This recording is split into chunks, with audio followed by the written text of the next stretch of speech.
now the boardwalk is looking like a storm is coming. Signs are coming down, boats are leaving. It is looking like a ghost town around here. We are going to be closing down this morning, moving everything, sealing everything, and then getting out of here hopefully by around mid to late morning.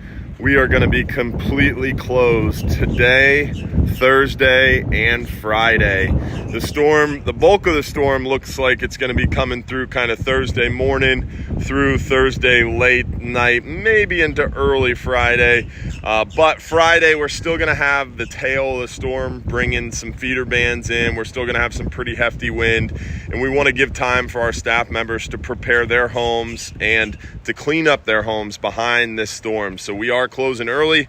We will be closed all day today and all day Friday, again, in order to give everybody plenty of time to get their own houses in order and then clean up behind the storm. We will reopen Saturday morning, probably around 8 a.m. It'll take us a little while to unseal the doors and shovel out the sand and get everything cleaned up enough to get into our office to open up.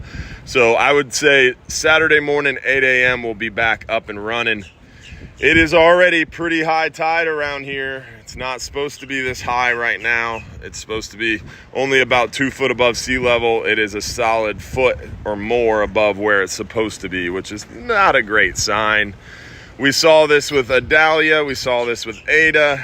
The high tide before the storm is higher than normal, and the low tide before the storm is higher than normal. It is definitely not a good sign. This storm is big. It's moving a big wind field.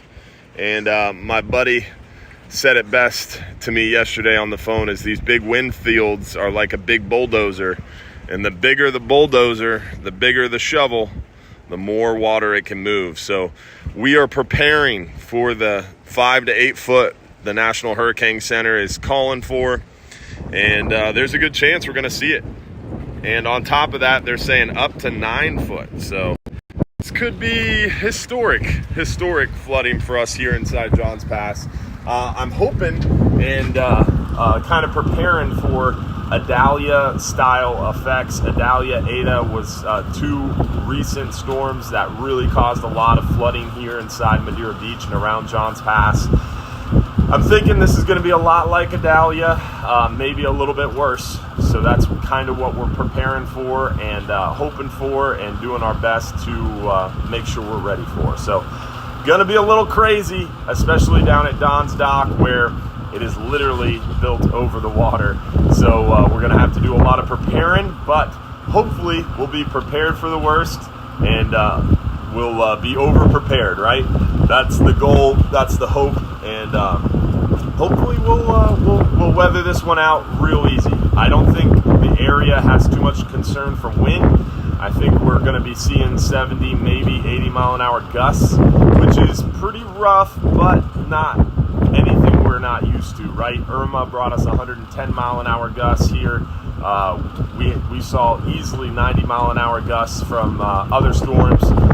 So I think the wind is not as big of a concern, especially as you go inland. It's going to calm down a lot wind-wise from the coast. But I would say for our area, for Pinellas County, our biggest concern is going to be flash flooding because of how much the ground is already wet and how much rain we've gotten recently.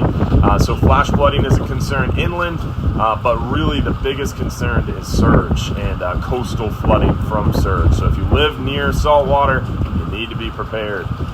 That's our biggest concern, and that's what we're watching out for because we're a little bit close to saltwater. So that's what we're getting ready for today. So hopefully everybody stays safe, stay dry, and we'll see you Saturday morning, 8 a.m. when we'll be open back up, and we'll be doing some videos and showing you some cleanup. Y'all have a great day, tight lines. Stay safe out there.